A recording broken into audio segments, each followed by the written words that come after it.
بعد الفيديو اللي احنا شفناه ده، انا يمكن هاخد من كلام احد خطباء الاقصى اللي احنا شفناه بيتكلم دلوقتي واقول: اين السنن، اين الايات يا قرضاوي؟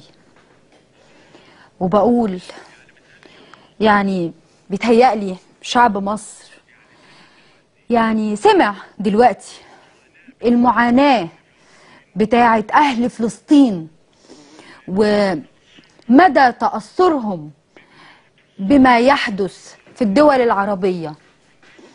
وقال الراجل ان الربيع العربي ده ربيع نتنياهو وربيع اسرائيل، وهو محق فيما قال. وكما قال الدكتور توفيق عكاشة: بروتوكولات حكماء صهيون، أين أنتم أيها الشعب منها؟ وهذا هو أحد خطباء المسجد الأقصى. بعد الفيلم اللي احنا زعناه لكم ده كله، معناه ايه؟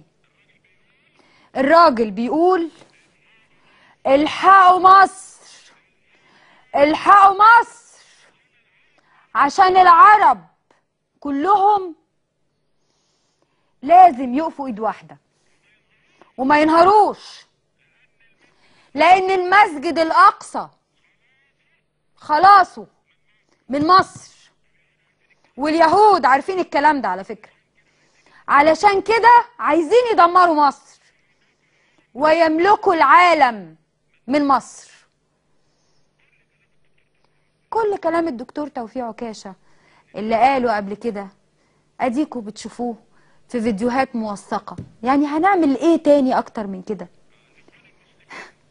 الاخوان المسلمين وضحت لكم الرؤية، انهم بيلعبوا دور خطير، وهم ليس لديهم اي نوع من الخبرة السياسية، وهو ده المطلوب عشان خطة اليهود تتنفذ بحذافيرها، انهم يجيبوا ناس مالهمش اي خبرة في السياسة ويضحكوا على الشعب بقميص الدين. والناس تقول ايه؟ الجماعة الاخوان دول المسلمين هيخافوا ربنا فينا. طيب سمعتوا خطيب المسجد الاقصى بيقول ايه؟ من هو الشيخ يوسف القرضاوي؟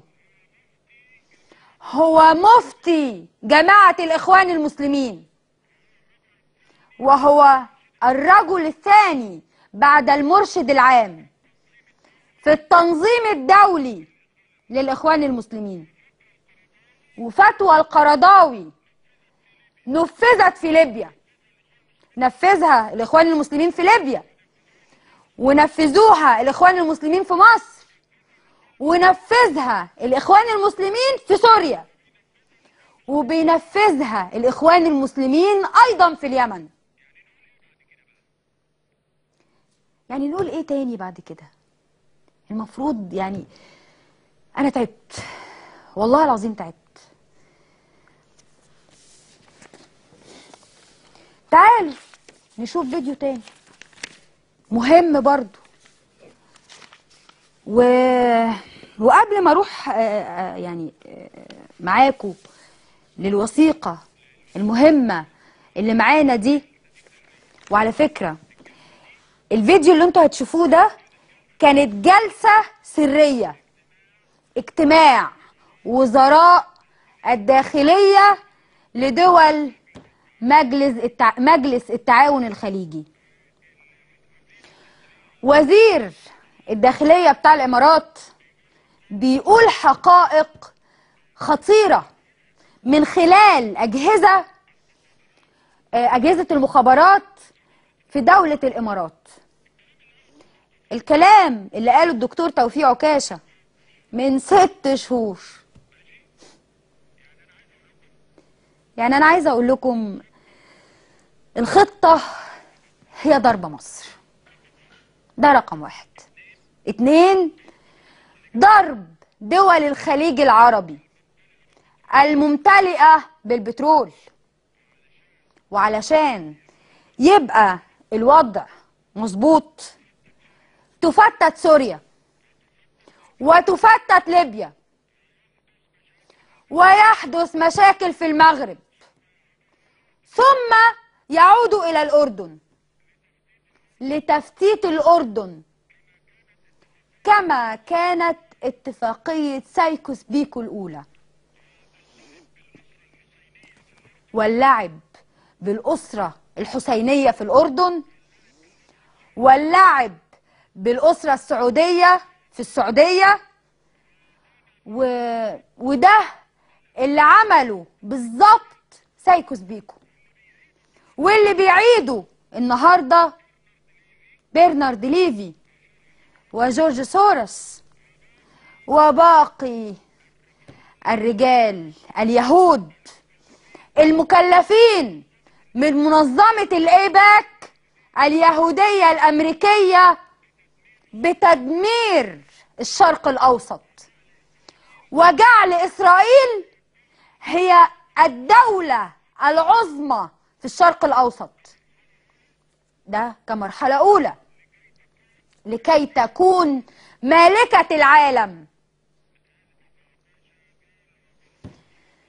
يعني بتهيألي دكتور توفيق جاله بحة في صوته، وأنا زي ما قلت لكم صوتي راح مرة على الهوا وإحنا بنقول الكلام ده.